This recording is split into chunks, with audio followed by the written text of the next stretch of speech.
یہ روزہ اتنا زبردست فریضہ ہے کہ رمضان کے مہینے میں اگر عورتیں پیریڈ سے ہو جائیں، ان کو مہینہ شروع ہو جائے تو وہ نماز بھی چھوڑیں گی اور روزہ بھی چھوڑیں گی۔ 5 دن 6 دن جس عورت کی عادت ہے اتنے دن نماز نہیں پڑھیں گی، اتنے دن روزہ بھی نہیں رکھیں گی۔ لیکن روزے کا فریضہ اتنا اہم ہے، اسلام یہ کہتا ہے کہ جب عید کے بعد وہ صحیح ہو جائیں، نہا لیں، پاک ہو جائیں، تو چھوٹے ہوئے روزے تو وہ پورے کریں گی، لیکن ان دنوں کی چھوٹی ہوئی نمازیں وہ پوری نہیں کریں گی۔ نمازیں معاف ہیں، یعنی چھوٹی ہوئی نمازیں ان دنوں کی ان عورتوں کو پورا کرنے کا حکم نہیں دیا، وہ ان کے اوپر سے معاف کر دی گئی ہیں، لیکن چھوٹے ہوئے روزوں کو ان کو ہر حال میں پورا کرنا ہوگا۔ جرجی صاحب روزہ رکھتے رکھتے بیمار ہو گئے، 2 روزے چھوٹ گئے، سوچتے تھے کہ عید کے بعد رکھ لیں گے، لیکن 2 روزے جرجی صاحب نہیں رکھ پائے۔ محرم کا مہینہ، شوال کا مہینہ جانے سے پہلے انتقال ہو گیا۔ جرجی صاحب کے جو 2 روزے چھوٹ گئے ہیں، ان کو پورا رکھنا تھا، بیماری کی وجہ سے چھوٹے، ان کو پورا رکھنا تھا دوسرا سال روزہ آنے سے پہلے، لیکن انتقال ہو گیا، تو یہ مرنے کے بعد بھی میرے اوپر سے معاف نہیں ہے۔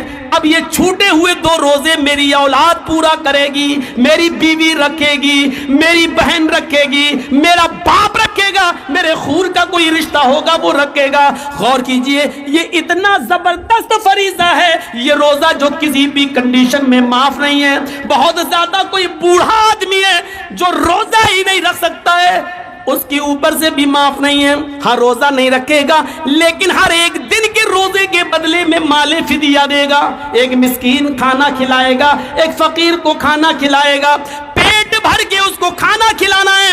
اب چاہے تو 30 دن کا اکٹھا اس کو دے دے، یا 30 دن اپنے گھر میں بلا کر کھلائے، یا 30 دن کے کھانے کا راشن اس غریب آدمی کے گھر میں پہنچا دے۔ لیکن راشن پہنچانے سے پہلے سمجھ لینا، صرف چاول پہنچاؤ گے تو نہیں چلے گا، راشن جب پہنچاؤ گے تو 30 دن کا پورا راشن پہنچانا پڑے گا۔ یہاں اس میں دال بھی شامل ہے، چاول بھی شامل ہے، سبزی بھی شامل ہے، یہاں تک کہ تیل اور مرچ مسالہ، یہاں تک کہ نمک، یہاں تک کہ چولہے میں جلنے والی لکڑیاں بھی اس میں شامل ہیں۔ یہ پورا کا پورا خرچہ آپ کو 30 دن کے روزوں کا اس کو دینا پڑے گا۔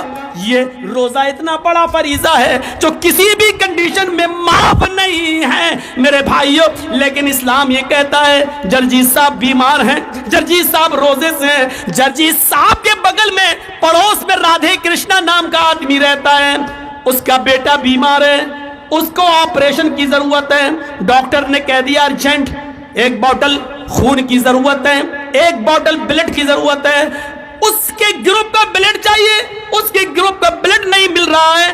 جرجی صاحب کا بلڈ گروپ وہی ہے جو اس ہندو لڑکے کا ہے۔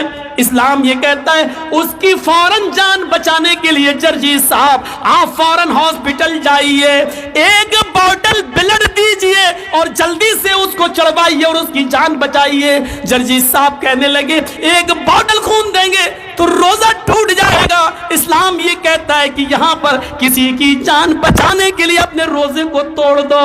ایک غیر مسلم بچہ ہے، انسانیت کا تقاضا ہے، روزہ بعد میں پورا کیا جا سکتا ہے، لیکن وقت پر اگر بلڈ نہ ملا تو اس کی جان چلی جائے گی، اس کو فوراً بلڈ دو۔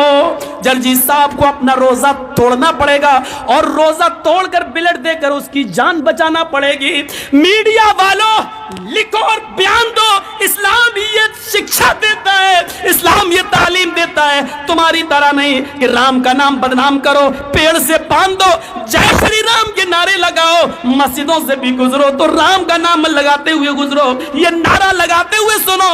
اگر تمہارے عقیدے کے مطابق رام چندر جی جیوت ہیں، زندہ ہیں، تو یقین مانو کہ ان کی آتما اندر سے کتنی دکھی ہو رہی ہوگی، ان کی آتما اندر سے کتنی رو رہی ہوگی کہ میں نے تو اپنے شاگردوں کو، اپنے چیلوں کو ایسا رام دھرم بنانے کے لیے نہیں کہا تھا، ایسا تو نہیں کہا تھا، لیکن آج یہ کتنے گر چکے ہیں کہ اپنے سوارتھ کے لیے ہم کو مسجدوں کے باہر بھی نیلام کر رہے ہیں۔ ذرا تصور کیجئے، یہ اسلام ہے جو ہمیں جوڑتا ہے، یہ اسلام ہے جو ہمیں مانوتا اور انسانیت سے جوڑتا ہے۔